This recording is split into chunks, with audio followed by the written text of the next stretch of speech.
আসসালামু আলাইকুম রহমতুল্লাহি বারাকাতু।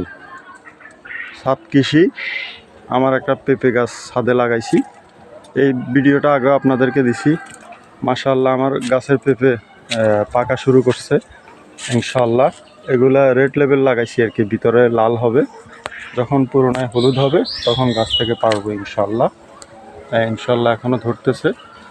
আর এরপরে পাশাপাশি মরিচের গাছ, এটুকু বালতির ভিতরে একটা মরিচের গাছ লাগাইছি। আপনি ইচ্ছে করলে 100 টাকা খরচ করলে আপনি এই মরিচ গাছটা যে কোনো জায়গায় লাগাতে পারেন। দেখেন এই অনেকগুলো মরিচ ধরে আছে, আপনার বাসায় খাওয়ার একটা বুঝ হয়ে গেল।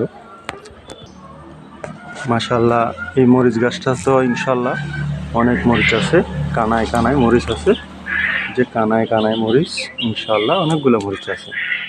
তো মরিচ অনেকগুলো আছে।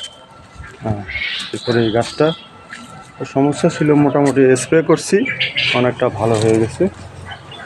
এরপরে এই গাছটা তো মাশাআল্লাহ যে অনেক মরিচ আছে, এই যে মরিচ পুরা গাছটা। এরপরে আমি স্যাম্পল হিসাবে একটা আদা গাছ লাগাইছি, ইনশাআল্লাহ আদা ভালো হবে ইনশাআল্লাহ, বুঝতে পারতেছি। টাইম হলে বের করবো।